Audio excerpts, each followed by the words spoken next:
The body went over the side at 1400 hours on May the 27th, 1942. Lieutenant Commander Nathaniel Hargrove stood on the deck of the USS Yorktown, his hand frozen in salute as the canvas-wrapped form of Commander William Davis slid down the tilted plank and disappeared into the Pacific. The ocean swallowed it without ceremony. No splash, no marker. Just gone. Davis had been killed the day before, shot down over the Coral Sea. 24 hours from cockpit to canvas. The war moved fast. 37 years old, and Hargrove had already watched too many men become statistics. The chaplain's voice drifted across the deck, something about dust and ashes, but Hargrove wasn't listening. He was doing mathematics. Davis had been flying a Grumman F-4F Wildcat.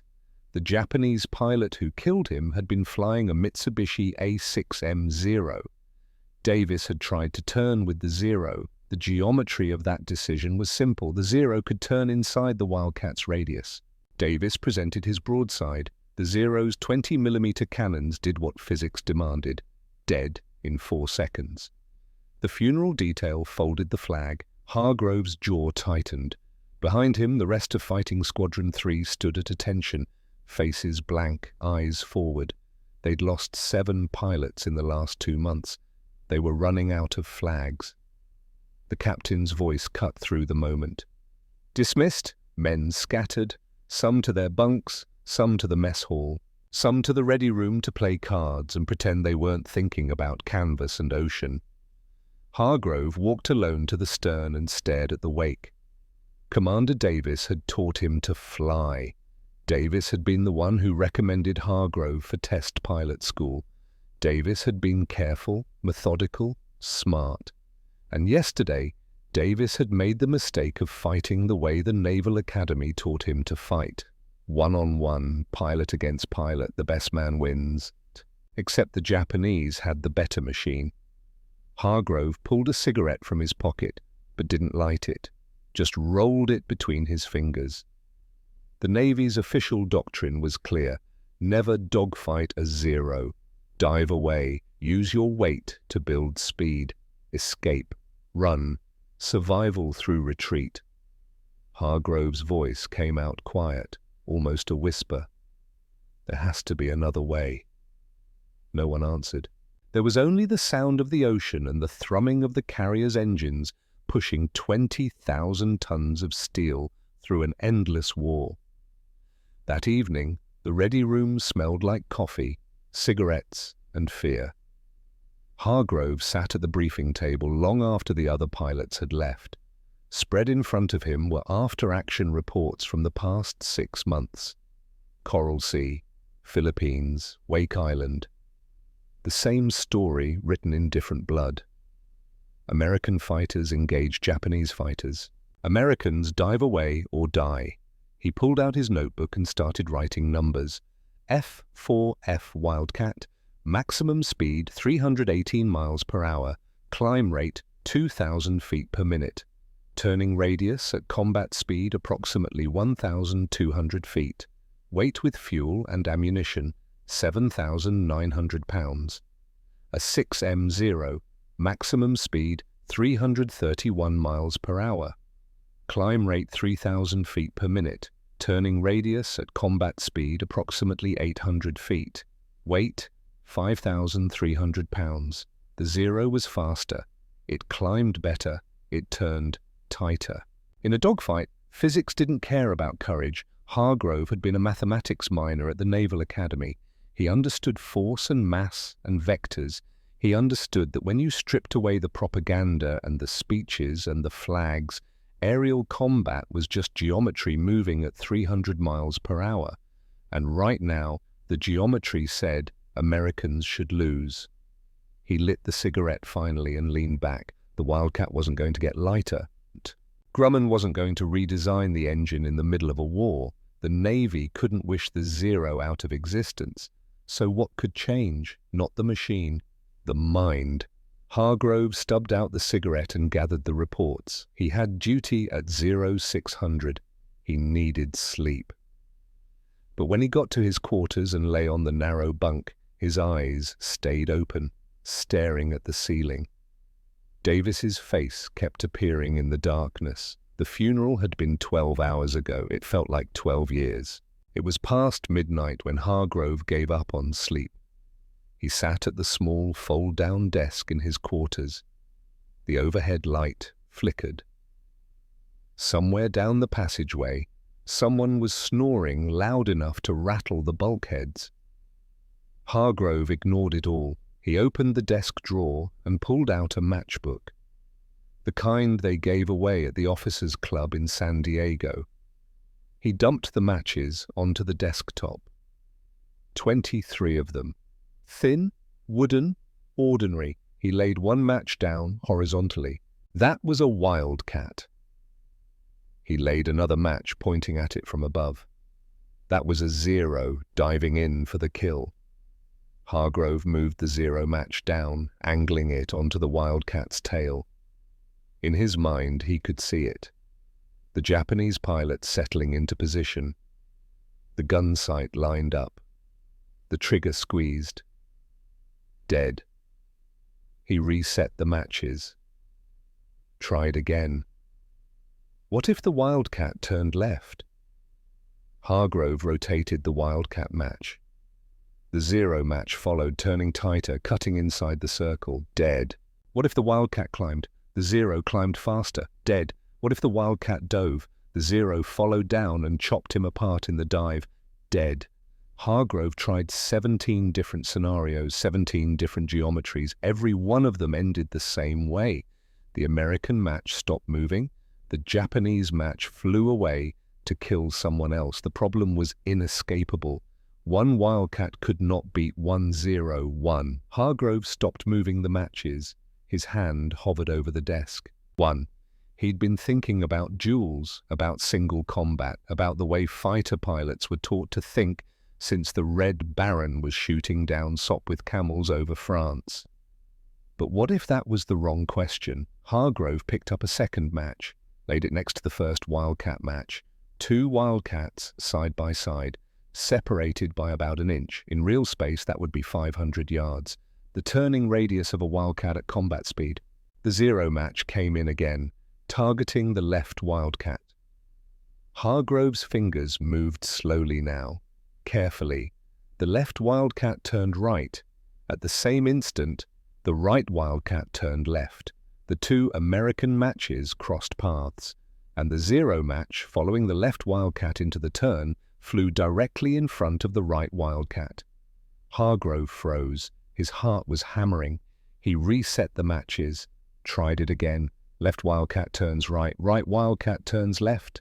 They scissored through each other's paths, and the Zero, fixated on the first target, presented its entire side profile to the second, a perfect deflection shot. Hargrove whispered into the empty room. A Zero can beat one Wildcat, but can it beat a system? He grabbed his notebook and started sketching. The geometry was elegant, simple. 2 aircraft flying parallel courses, separated by 1 turning radius. When one became the bait, the other became the trap. The bait turned toward his wingman. The wingman turned toward the bait. They crossed, and anything chasing the bait flew directly into the wingman's guns. It was a scissors, a weave, a dance with death. Hargrove filled 6 pages with diagrams, angles, timing, speed calculations. The more he worked, the more certain he became. This could work. This had to work. Outside, the first grey light of dawn was touching the horizon. Hargrove hadn't slept. He didn't care. He gathered his notes and headed for the squadron commander's office. Commander William Davis was gone, but Nathaniel Hargrove had just figured out how to make sure fewer men followed him into the ocean. The briefing room was full on the morning of May 28th. 12 senior officers sat around the table. Squadron commanders, air group coordinators, men with ribbons on their chests and grey in their hair. Men who'd been flying since biplanes had fabric wings. Hargrove stood at the front with a chalkboard and his notebook, and a matchbook. "Gentlemen," he began, Our current doctrine against the Zero is tactically sound, but strategically bankrupt. A few eyebrows went up. One commander shifted in his chair. Hargrove continued. We tell our pilots to dive away, to use speed and weight to escape. This keeps them alive for another 30 seconds, but it surrenders the airspace, it abandons the bombers, and it tells every man climbing into a Wildcat that he's flying an inferior machine with an inferior strategy. Silence. Hargrove picked up 2 matches from the table. What if we stop fighting alone? He laid the matches on the table, side by side. Then he moved them through the crossing pattern. Left match turns right, right match turns left. They intersect. 2 aircraft, mutual support. The enemy targets one. That pilot turns toward his wingman. The wingman turns toward him. They cross. The enemy flies through the scissors and into a broadside firing solution. One of the older commanders leaned forward. You want our boys to fly toward each other? In combat? Yes, sir. That's a collision waiting to happen. Not if they train, not if they trust each other. Another officer spoke up, voice edged with impatience.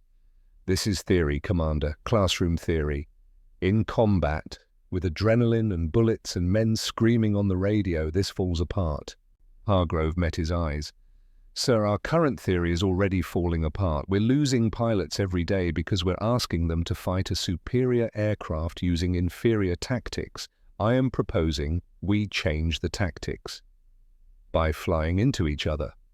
By flying as a unit instead of as individuals. The room erupted in crosstalk. Too complicated. Too dangerous. Impossible to coordinate. Academic nonsense. Hargrove stood silent, waiting for the noise to die down. In the back of the room, near the door, stood Commander Sterling Whitfield, Executive Officer of VF3, Medal of Honor recipient from the Coral Sea, 30 years old and already a legend. He'd been standing there the entire briefing, arms crossed, expression unreadable. Now he pushed off the wall. The room went quiet. Whitfield looked at Hargrove. Show me. Sir?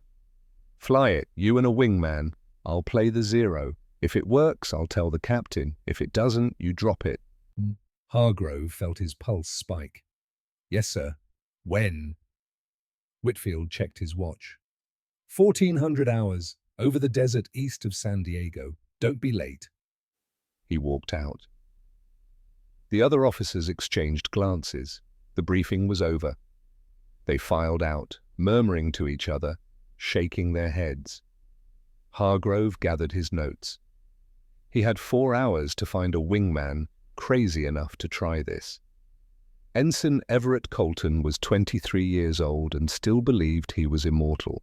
Hargrove found him in the mess hall, eating eggs that had been powdered 3 months ago and drinking coffee that tasted like it had been brewed through a sock. Ram, Hargrove said, using the kid's call sign. I need a wingman for a test flight. 1400 hours. Interested? Colton looked up, fork halfway to his mouth. What kind of test? The kind that might get us both killed, or might save a lot of lives, Colton grinned. I'm in. The California desert stretched out 10,000 feet below, brown and endless and indifferent.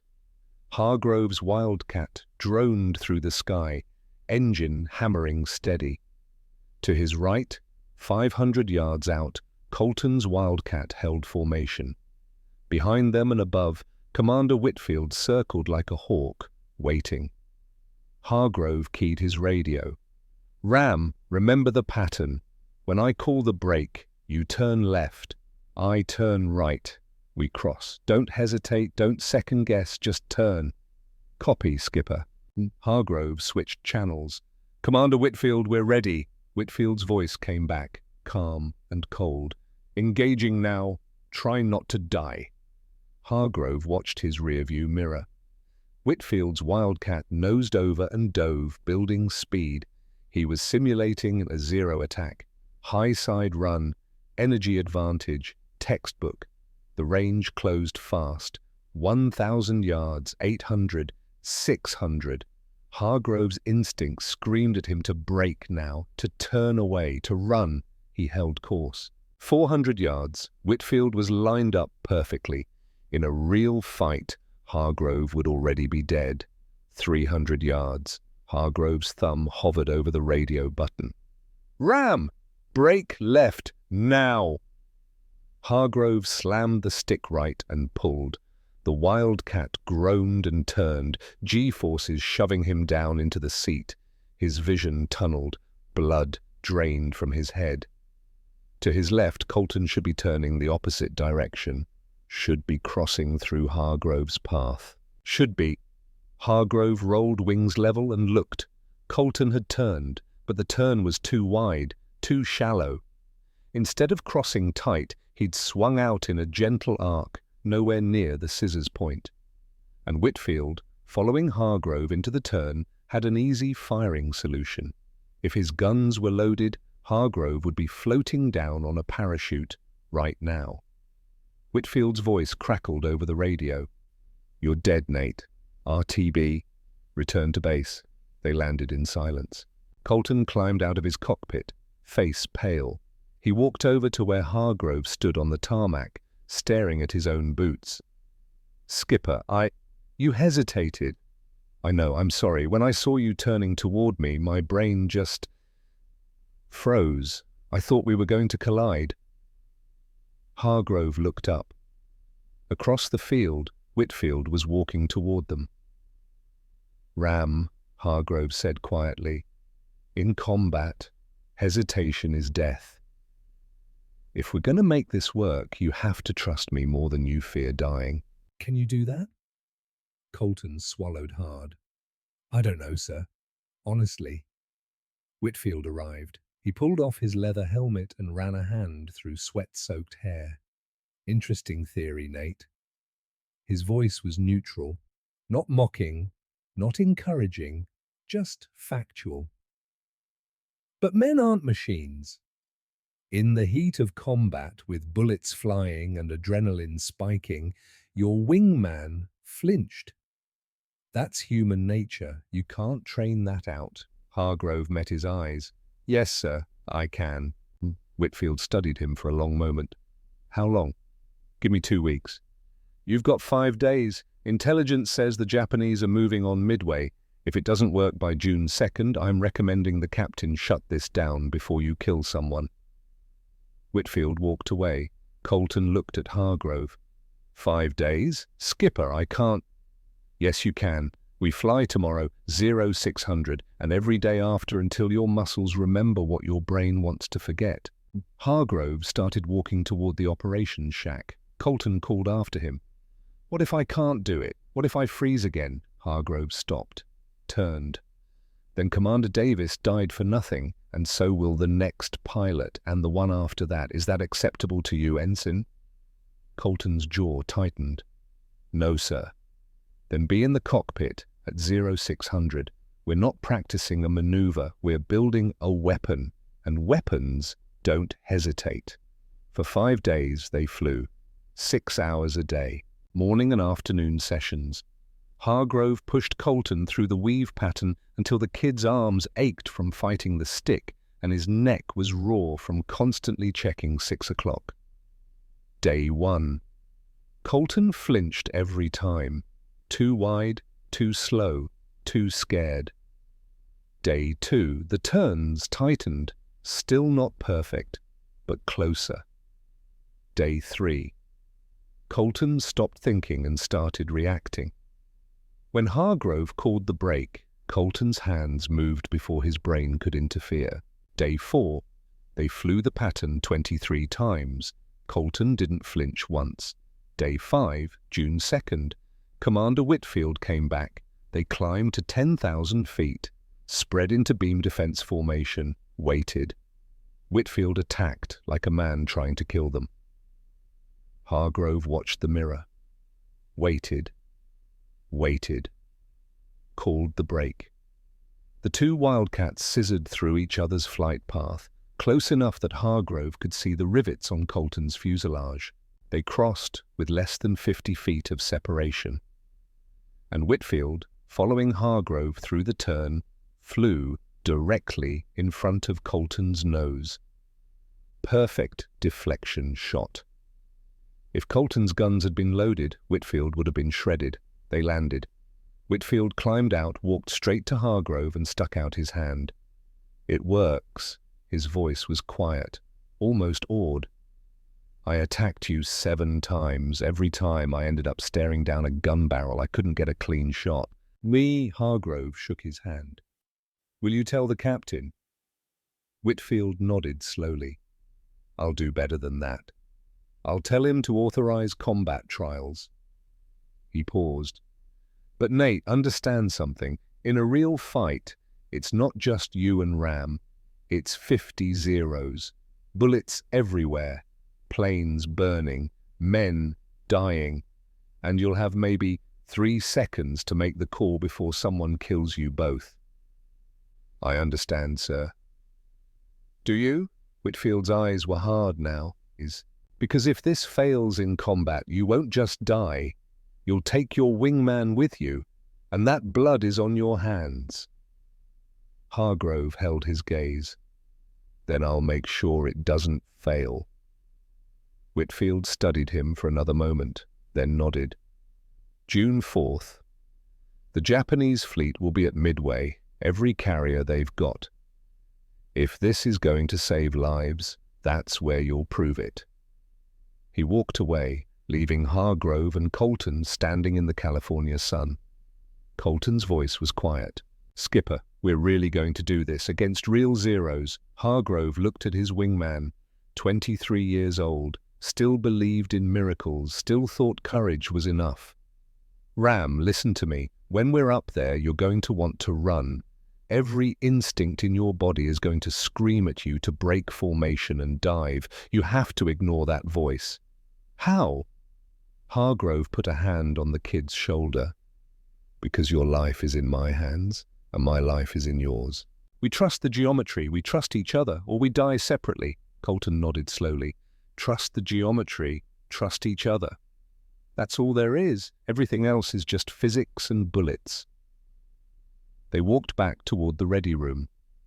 In 2 days, they would fly into the largest naval battle in history. In 2 days, 2 men and a matchbook theory would face 50 Japanese fighters over an empty stretch of Pacific Ocean. In 2 days, Nathaniel Hargrove would learn whether genius could overcome steel, or whether the ocean would swallow him like it had swallowed Commander Davis. Either way, the running was over. June 3rd, 1942, evening. The intelligence officer's pointer tapped against the map with mechanical precision. Tap, tap, tap. 4 red circles marked the Japanese fleet positions: Akagi, Kaga, Soryu, Hiryu, the most powerful carrier strike force ever assembled. Between them, they carried over 200 aircraft. At least 50 of those were zeros. Hargrove sat in the front row of the briefing room, notebook open, pencil moving. He wasn't writing down the information, he was doing math. 50 zeros meant 50 different firing solutions, 50 different geometries of death. His weave pattern worked against 1, against 2, against 3 in training.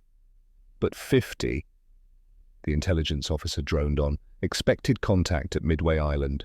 American objective, defend the atoll, stop the Japanese advance, win or lose the war in 1 morning.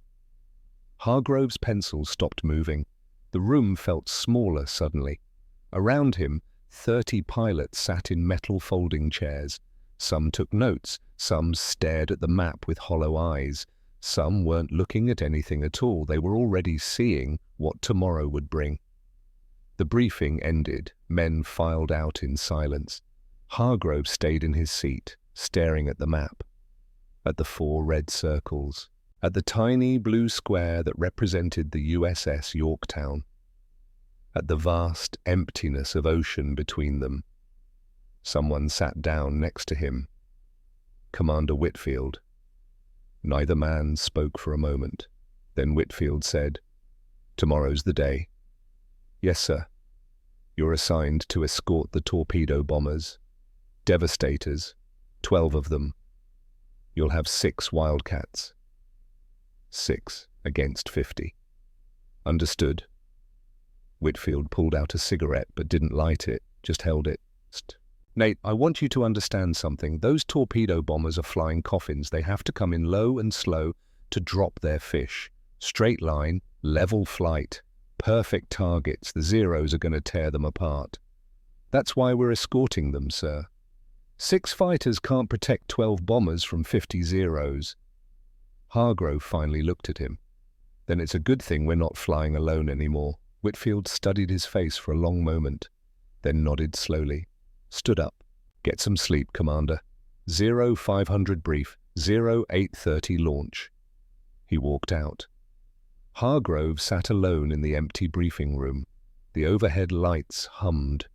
Somewhere in the ship's guts, machinery clanked and groaned.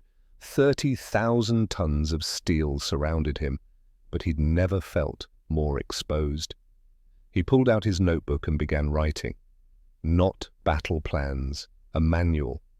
If tomorrow went wrong, if the ocean took him the way it had taken Davis, someone needed to understand what he'd discovered. Someone needed to know that the weave could work. He wrote for 3 hours, diagrams, angles, timing sequences, the mathematics of mutual support. He filled 17 pages. At the top of the first page, he wrote, "To whoever finds this, the geometry is sound. Trust it."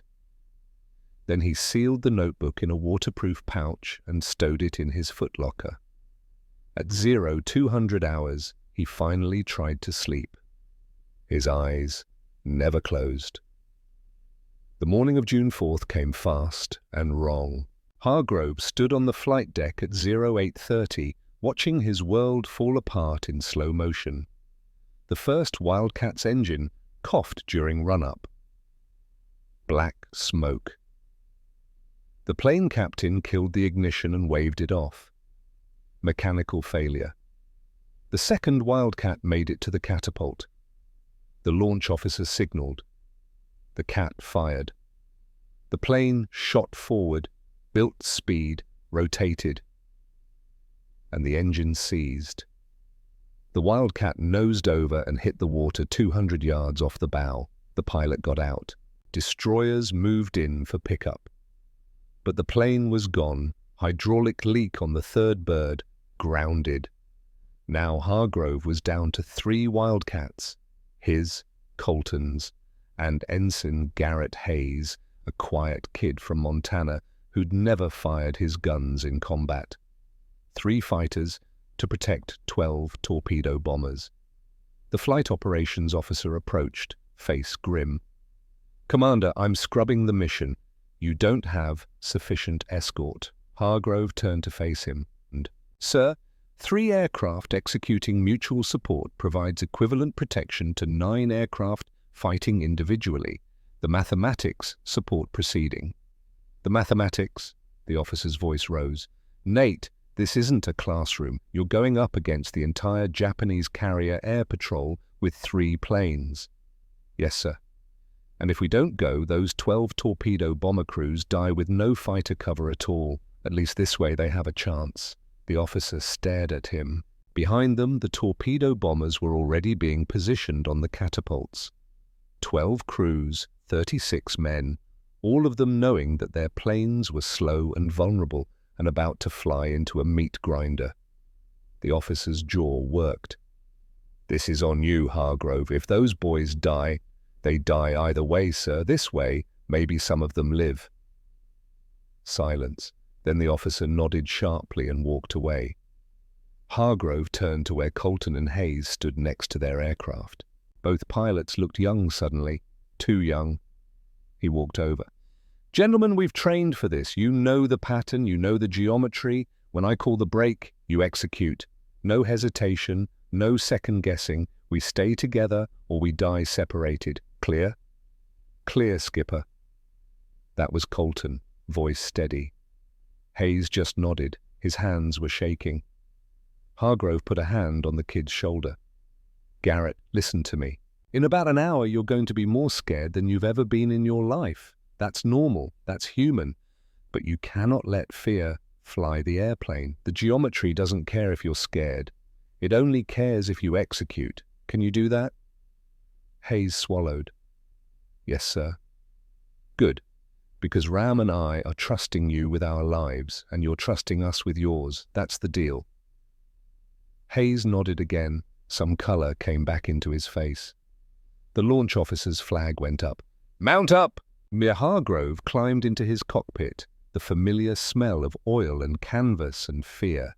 He strapped in, checked instruments, fuel full, guns loaded, 4 50-caliber machine guns in the wings, 1,500 rounds total. Against 50 Zeros, that gave him about 30 seconds of continuous fire. After that, he'd be throwing an empty airplane at the enemy. The engine started with a cough and a roar. The Pratt & Whitney R1830 radial hammered to life, 14 cylinders of American engineering pushing 1,200 horsepower through a 3-bladed propeller. Not enough power to outrun a Zero, not enough speed to outclimb a Zero, not enough maneuverability to outturn a Zero, just enough to not die alone. Hargrove ran through his checks one more time. Everything green. The catapult officer signaled. Hargrove pushed the throttle forward.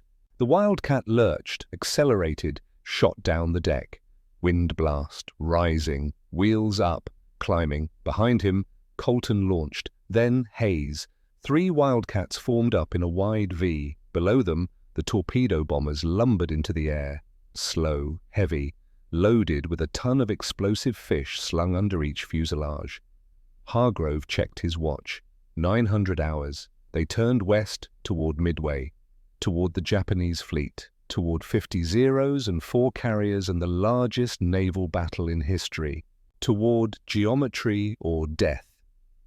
The ocean slid by 3,000 feet below, blue and endless and completely indifferent to what was about to happen. The flight took 45 minutes. No one spoke on the radio except for position checks. Hargrove flew lead, Colton on his right, 500 yards out, Hayes on his left, same distance.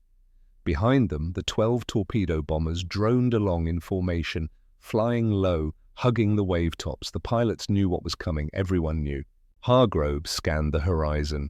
Clear sky, good visibility, no weather to hide in, no clouds to duck behind, just open air and ocean and the mathematics of violence. At 09:45, Colton's voice crackled over the radio. Skipper, 11 o'clock high, specs. Hargrove looked. At first, nothing. Then he saw them. Black dots against blue sky, high, maybe 20,000 feet. Circling, he counted, 10, 15, 20. More climbing up from the fleet below. His throat went dry. Contact. Multiple bogies. Estimate 30 plus. 30. And more coming. The Japanese had spotted them. Hargrove's hand tightened on the stick. His heart hammered against his ribs. Every instinct screamed at him to turn around, to run, to dive for the deck and use his weight to build speed and get out of this death trap. But behind him were 12 torpedo bombers full of men who were counting on him, and next to him were 2 pilots who had trusted his theory about matchsticks and mathematics. He keyed the radio. All Wildcats, deploy beam defense formation, spread to combat interval, maintain mutual support geometry. The 3 fighters opened up the formation. Now they were separated by exactly 1 turning radius, 1,500 feet between aircraft, far enough apart that they didn't look like a formation, close enough to execute the weave. The Japanese fighters tipped their wings and dove. They came fast. Hargrove watched them grow from specks to shapes to aircraft. Silver bodies, red circles on the wings, Mitsubishi A6M Zeros, the most feared fighter in the Pacific. And they were angry. The Zeros didn't waste time with formation. They just pointed their noses down and attacked. 6 of them peeled off and came straight at Hargrove's division. Hayes's voice cracked over the radio. Oh God, they're coming." "Steady, Garrett." Hargrove kept his voice flat, calm. "Hold your course. Wait for my call." The range closed, 3,000 yards. 2,000. 1,500. The lead Zero opened fire. Tracers arced through the air, bright lines of death reaching for Hargrove's cockpit. They fell short. Passed underneath. 1,000 yards. Hargrove could see the pilot now. See the leather helmet, the goggles, the fixed expression. The Zero's cannons fired again. 20mm shells walked toward Hargrove's wing. Closer, closer. 800 yards. "Ram, Garrett, brake on my mark." "Brake on my—" Hargrove's thumb hovered over the radio button. Every nerve in his body screamed to turn now, to get out of the firing line, to live another 3 seconds. He held course. 700 yards. The Zero's nose lit up, both cannons firing. The shells would hit in 2 seconds. 600 yards. Now. "Brake right!" Hargrove slammed the stick hard right and pulled. The Wildcat groaned and turned, G-forces crushing him down into the seat. His vision greyed at the edges. Blood drained from his head. Beside him, Colton turned hard left. The two Wildcats crossed paths, scissoring through each other's flight path with less than 100 feet of separation. The Zero pilot, locked onto Hargrove, followed him into the turn. He pulled hard, trying to cut inside Hargrove's circle, trying to get the firing solution. He never saw Colton.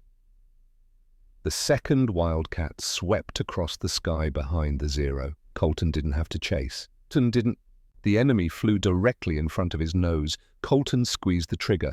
4 50 caliber machine guns opened fire. The sound was like canvas ripping, massive, violent. Tracers reached out and touched the Zero's fuselage. The heavy rounds punched through the thin aluminum skin, through the cockpit, through the unarmored fuel tank behind the pilot's seat. The Zero didn't just crash, it exploded. A fireball bloomed in the sky, orange and black and final. Pieces spun away. A wing section tumbling, the engine block falling like a meteor. No parachute. Hargrove rolled wings level and looked. The sky where the Zero had been was empty except for smoke. Colton's voice came over the radio, high and shaking. "Skipper, it worked! Oh God, it worked!" "Stay focused, Ram. We've got 49 more." But Hargrove allowed himself 1 second of satisfaction. The theory had just become reality. The matchsticks had killed. Then the sky filled with Zeros, and there was no more time for thinking. They came from everywhere. High-side runs, beam attacks, head-on passes. The Japanese pilots were furious, shocked. One of their own had just been swatted out of the sky by a clumsy American fighter. They swarmed. Hargrove called the weave pattern constantly. "Ram, brake left." "Garrett, cross now." "Tighten the turn, tighten." The 3 Wildcats wove back and forth through the sky like a braided rope of steel and desperation. Every time a Zero latched onto someone's tail, another Wildcat crossed behind it and fired.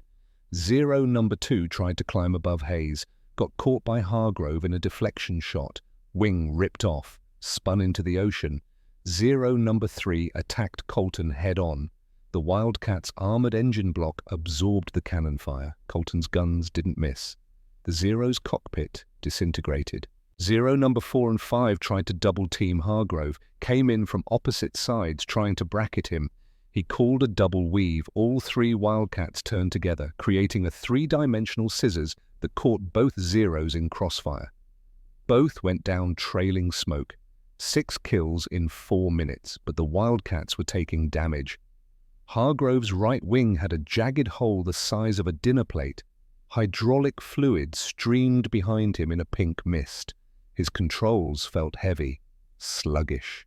Hayes's engine was running rough, cylinders missing, trailing black smoke, oil pressure dropping. He was losing power.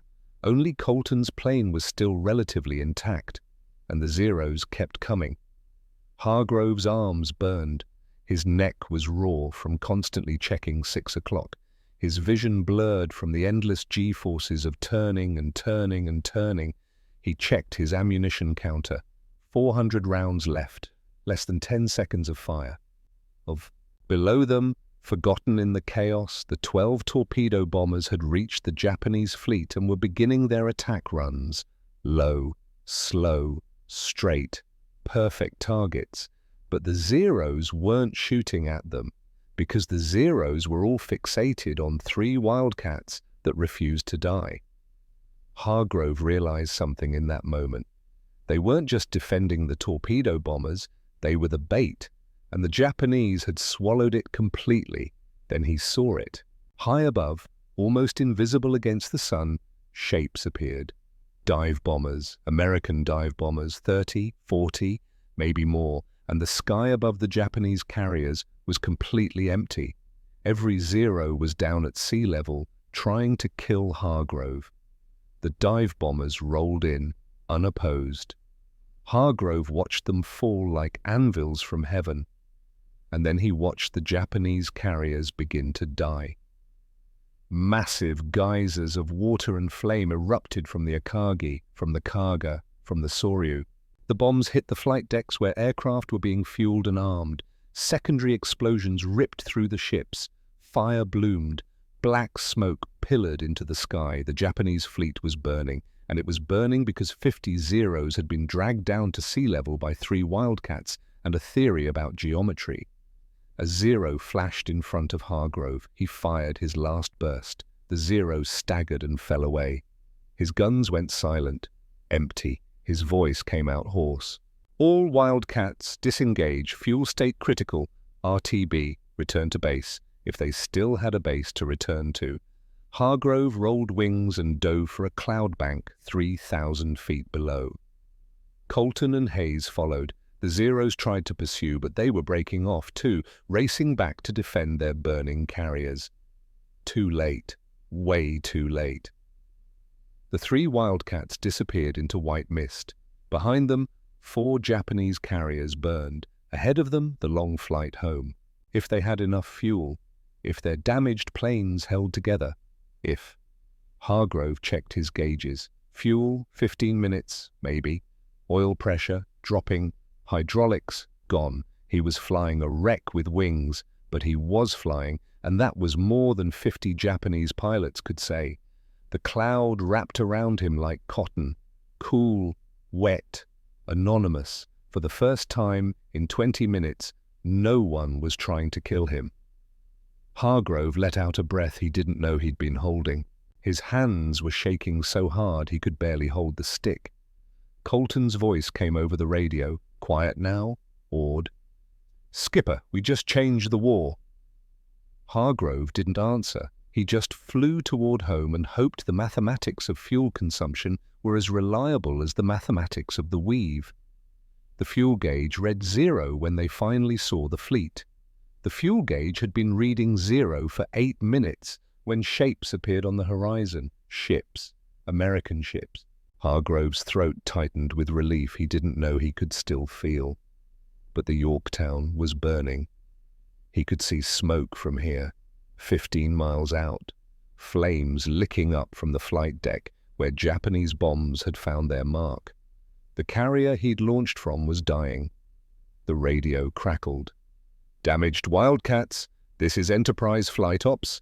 You are cleared to land on Enterprise. Call the ball when ready." Hargrove keyed his mic. "Enterprise, this is Wildcat Lead, 3 aircraft. All damaged, 1 critical. Request immediate recovery." "Copy, Wildcat Lead. We see you. Come straight in. Deck is clear." Hargrove looked back at Hayes. The kid's Wildcat was trailing thick black smoke now, engine definitely failing, barely holding altitude. "Garrett, you're first. Don't overthink it. Just get on deck." Hayes's voice was tight. "Gear won't come down, Skipper. Hydraulics are shot. A belly landing on a moving carrier deck in a damaged plane with a dying engine. Most pilots would die. Garrett, listen to me. You've already done the hardest thing you'll ever do. You survived 50 zeros. You can land a plane with no gear. Bring it in. Silence for 3 seconds. Then, Roger, skipper? Hayes broke formation and descended, lined up on Enterprise's wake. The carrier was turning into the wind, making 12 knots, deck pitching in the swell. Hargrove watched, holding his breath. Hayes came in low, slow. The Wildcat dropped toward the deck. No wheels, just belly. The plane hit hard. Metal screamed on wood. Sparks showered across the deck like fireworks. The Wildcat skidded, propeller blades shattering into fragments, tail whipping sideways. It stopped 50 feet from the bow. Crash crews swarmed the plane, pulled Hayes out.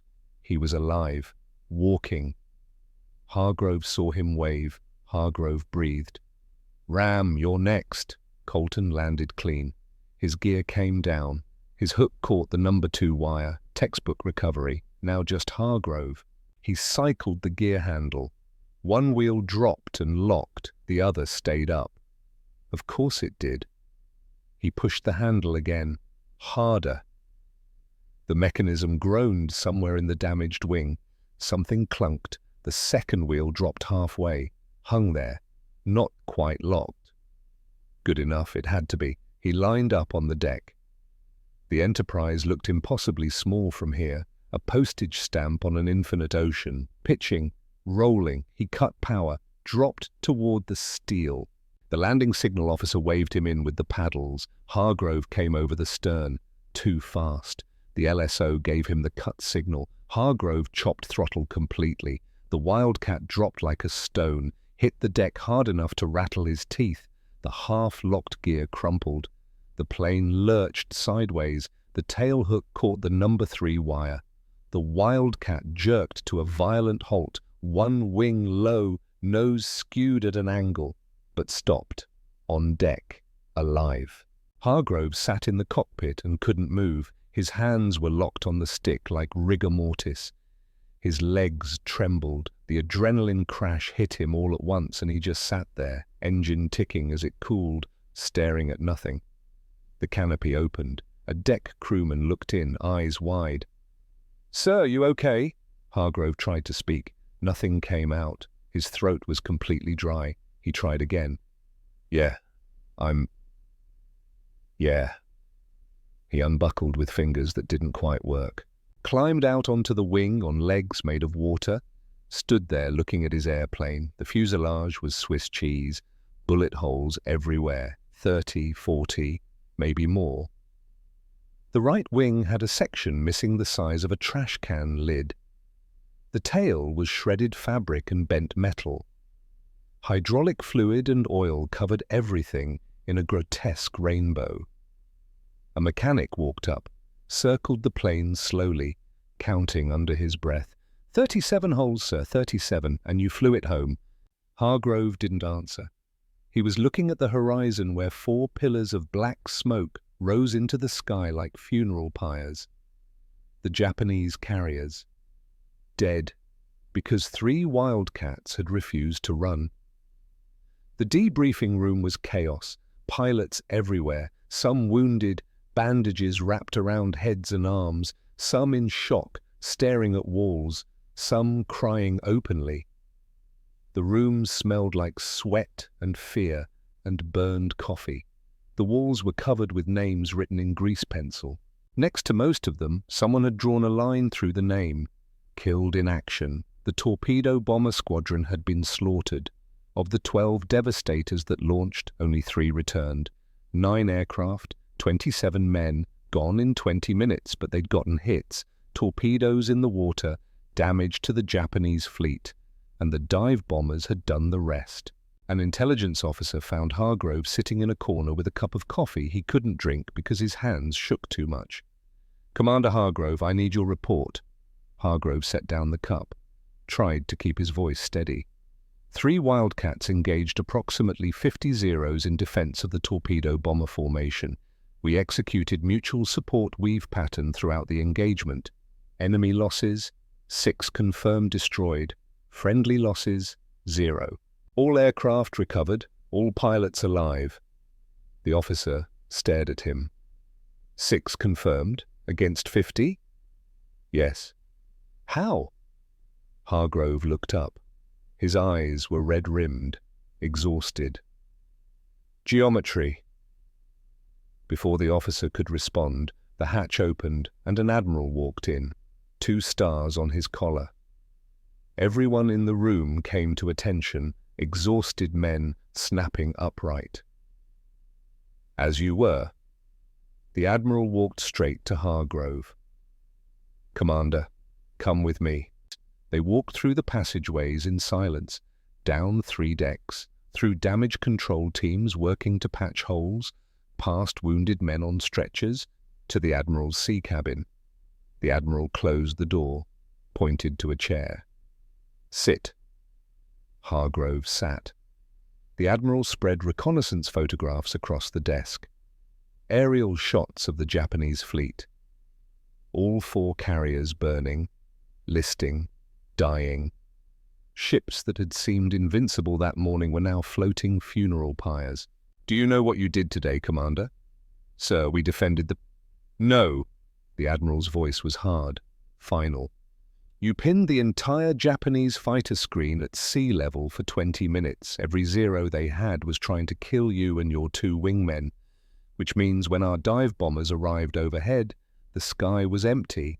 No resistance, no combat air patrol. They had free rein to destroy the most powerful carrier force on the planet. The admiral leaned forward, hands flat on the desk. Your job was to protect torpedo bombers. You did that, but you also accidentally provided the defensive screen that allowed us to win this battle. Do you understand? The war in the Pacific just changed direction because you refused to run away. Hargrove felt something cold move through his chest. All those zeros chasing him, all that fury and firepower focused on 3 fighters weaving back and forth at sea level, while 40 dive bombers lined up unmolested 10,000 feet above the fleet. The bait hadn't been the torpedo bombers, the bait had been him. Sir, I didn't plan... I know. The best tactics rarely are planned. They emerge from necessity, from desperation, from one man refusing to accept that defeat is inevitable. The admiral straightened. But now that we know it works, we're going to make it doctrine. I'm ordering you to formalize your weave maneuver into an official manual. Every fighter pilot in the Pacific Fleet is going to learn this, starting tomorrow. The admiral stood. You're getting a Navy Cross for this. You and your wingmen. But more importantly, you're getting a classroom and 200 pilots who need to stay alive. Teach them, Commander, teach them how to turn running into winning. For 3 days, Hargrove didn't sleep. He wrote 53 pages, diagrams drawn with a straight edge and compass, mathematical calculations showing angles and velocities, step-by-step procedures for entering the weave, maintaining it, exiting it, the entire theory of mutual support translated from matchsticks and intuition into something teachable, something repeatable. He called it Mutual Support Fighter Doctrine Beam Defense Maneuver. The Navy called it the Hargrove Weave. On June 8th, they assembled every fighter pilot on the Enterprise, 200 men crammed into the hangar deck, oil-stained deck plates, the smell of aviation fuel. Hargrove stood at the front with a chalkboard and his diagrams. He was not a natural teacher. He was awkward, stiff. He talked like an engineering professor, not a warrior. His voice didn't boom. He didn't gesture dramatically. But the pilots listened. Because 37 bullet holes had credibility. Gentlemen, Hargrove began, everything you learned about dogfighting is wrong. Murmurs rippled through the crowd. You were taught that aerial combat is a series of individual duels, pilot versus pilot, best man wins, best machine wins. That doctrine works when you have the better aircraft. We don't. The zero is faster, climbs better, turns tighter. In a one-on-one fight against a zero, you lose. The physics don't lie. He drew two planes on the board, crude, simple, just circles and lines. But combat doesn't have to be one-on-one. Two aircraft, properly coordinated, create a tactical system that's greater than the sum of its parts. The geometry changes, the mathematics change. He demonstrated the weave pattern, the crossing, the scissors, the way the trap closed. An older pilot raised his hand. "Sir, that requires flying toward another aircraft at high speed. In combat, that's suicide." "No," Hargrove said quietly. "Running alone is suicide. 60 pilots have died in the last 6 months running alone. This is mathematics. Mathematics doesn't care about fear." Another pilot. "It's too complicated. In combat, with bullets flying and your hands shaking and the radio screaming. I've done it in combat with bullets flying against 50 enemy fighters. It works." Silence fell over the hangar deck. Then a voice from the back. "How many times did you execute it?" Hargrove met the man's eyes across the crowd. "Continuously for 20 minutes, 6 confirmed kills, 0 friendly losses." The room went absolutely quiet. One of the younger pilots stood up. "Sir, teach us." That afternoon they started training. Hargrove took them up in pairs, over and over. The weave became muscle memory. Within a week, every pilot on the Enterprise could execute it. They drilled until arms ached, until necks were raw from checking 6, until the fear of collision was replaced by trust in geometry. Within a month, the doctrine spread to every carrier in the Pacific. The geometry was out of the bottle. And it was hungry. The war ground on. 1943 came. The kill ratios began to shift. Zeros that had dominated the first year of the war were now being met by Wildcats that fought in coordinated pairs. The Japanese advantage evaporated like morning fog, not because American planes got better, because American tactics did. Hargrove was promoted to commander, then captain. He watched from the Enterprise as his weave pattern saved life after life. Pilots who would have died alone came home in pairs. The after-action reports piled up on his desk. 20 kills using the weave, 30, 50, 100. The numbers kept climbing. August 1943.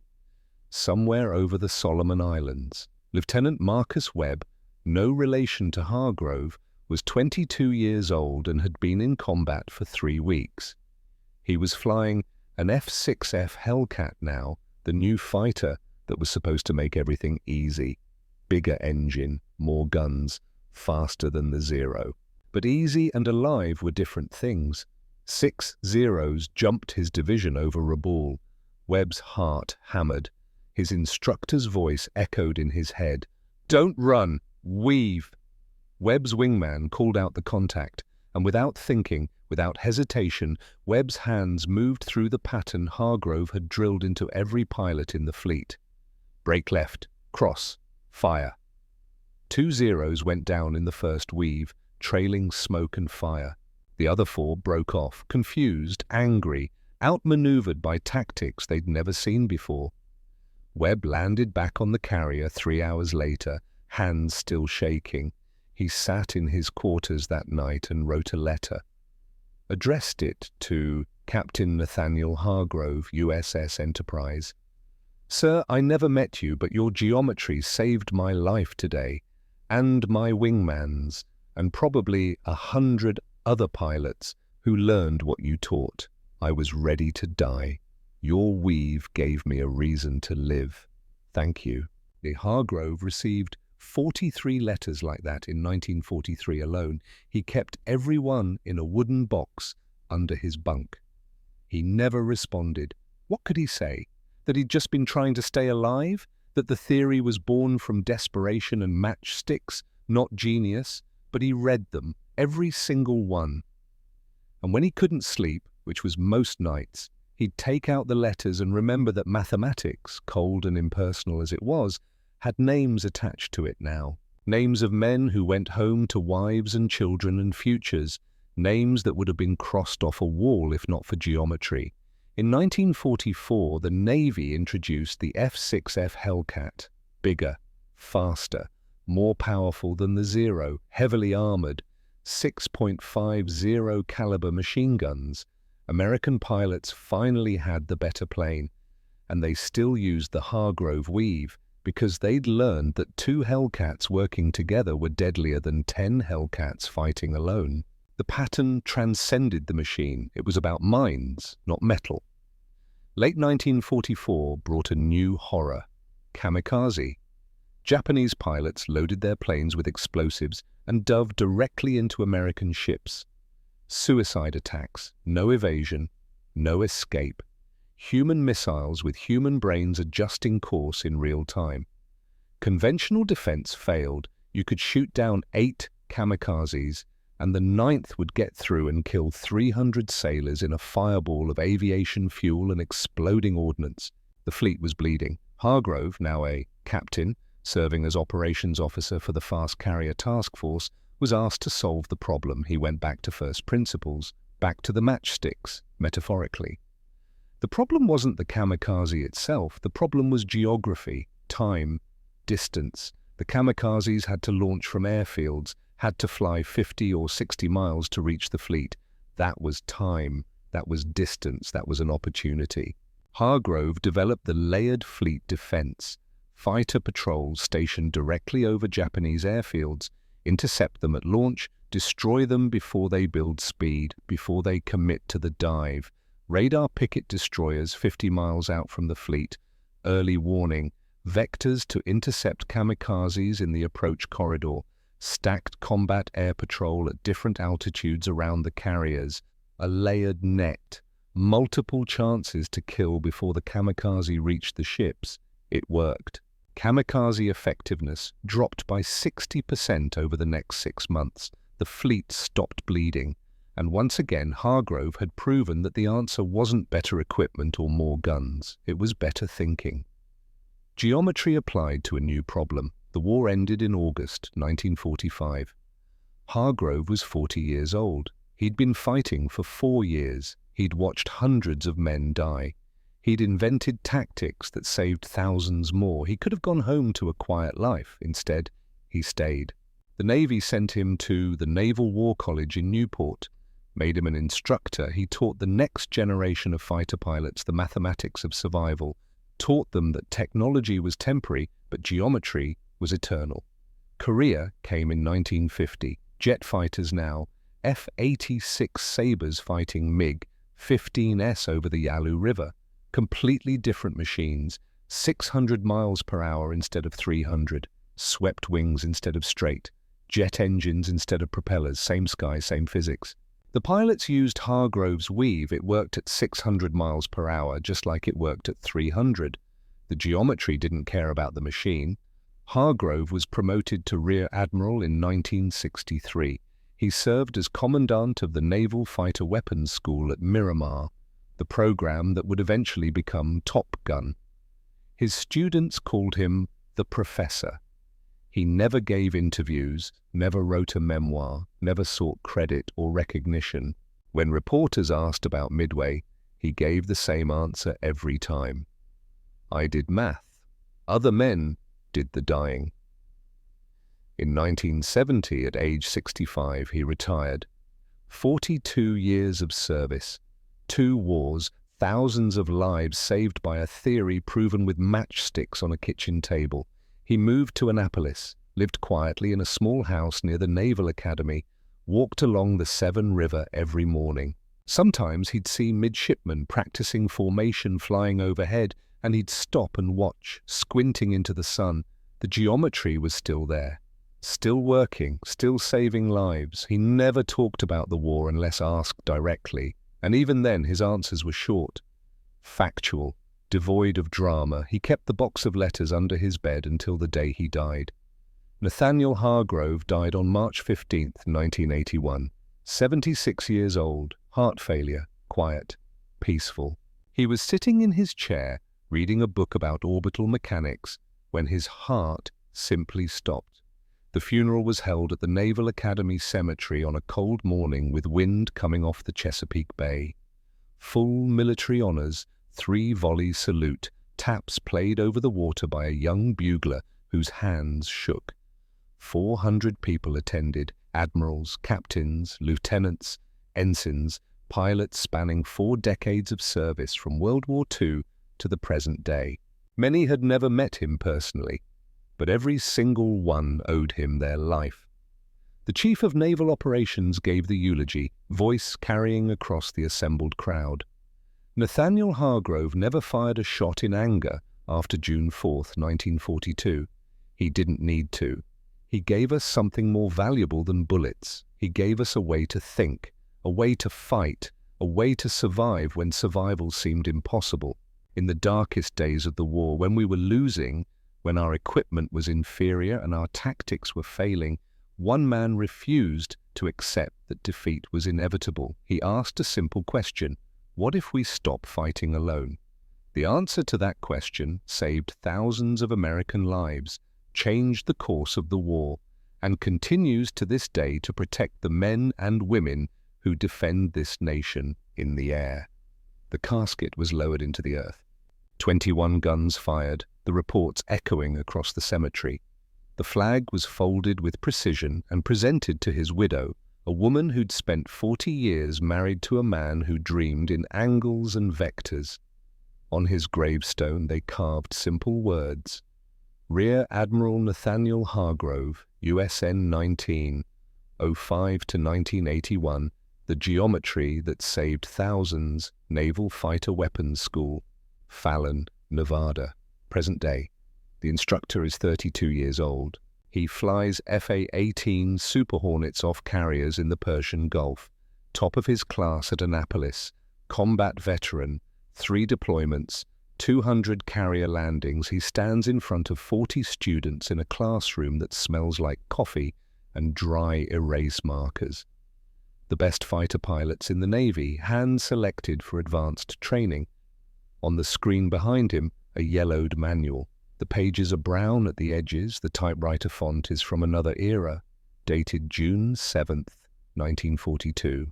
Gentlemen, this is the Hargrove weave. You will learn it, you will drill it until you dream about it, you will execute it until it's as natural as breathing. A student in the 3rd row raises his hand, young, confident, the kind of pilot who thinks technology has made tactics obsolete. Sir, with respect, this tactic is 82 years old. We have helmet-mounted displays now, radar that can track 100 targets simultaneously, beyond visual range missiles, AWACS support. Why are we learning World War II tactics? The instructor smiles. He's heard this question before. Because physics doesn't update, Lieutenant. The geometry that worked in 1942 works today, will work tomorrow, will work 100 years from now. Admiral Hargrove understood something fundamental. Technology changes every decade, but mathematics is eternal. He was flying an inferior aircraft against a superior enemy, and he won because he refused to fight alone. He clicks to the next slide. Gun camera footage from a recent training exercise, 2 FA-18s executing the weave, perfect scissors pattern, crossing paths. The aggressor caught in the trap, just like the diagrams from 1942. 2 aircraft trusting each other completely are more lethal than 10 aircraft fighting individually. That's not sentiment, that's not poetry, that's mathematics, and Admiral Hargrove proved it when it mattered most. The instructor's voice drops, gets serious. In 6 months, some of you will be in combat, real combat, not exercises, and you'll face an enemy who might have better missiles, better electronic warfare, better numbers. You'll want to run. Your training will tell you to bug out, regroup, live to fight another day. He pauses, letting the silence build. Don't run, weave, trust your wingman, execute the geometry. Because 82 years ago, a quiet man with a box of matchsticks figured out that the answer to being outgunned isn't better guns. Another pause. It's better thinking. The students are silent now. Even the cocky one in the 3rd row is paying attention. Outside, two Super Hornets take off for a training hop. The roar of their engines shakes the building. They climb into the Nevada sky, two grey shapes against endless blue, and they spread into beam defense formation, separated by exactly one turning radius, ready to weave, just like Hargrove taught them, just like he'll keep teaching them for as long as pilots fly and geometry holds true and men need to come home alive. Somewhere over the Pacific Ocean, a young pilot executes the weave for the first time in combat. The enemy locks on, the pilot calls the brake, his wingman crosses, the geometry holds. The enemy dies, the pilot lives. He doesn't know Nathaniel Hargrove's name. He doesn't know about the matchsticks on a kitchen table in 1942, or the funeral at sea on May 27th. He doesn't know about the 37 bullet holes or the 4 burning carriers, or the quiet man who refused to accept that losing was inevitable. He just knows the pattern works. And that's exactly what Hargrove would have wanted. Not fame, not glory, not his name in history books.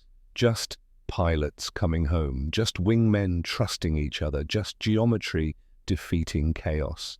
The weave is eternal, the mathematics are forever, and somewhere, in whatever place old warriors go when their time is done, Nathaniel Hargrove is watching two aircraft cross paths in the sky and nodding quietly to himself. The math was right all along. It always had been. It always would be.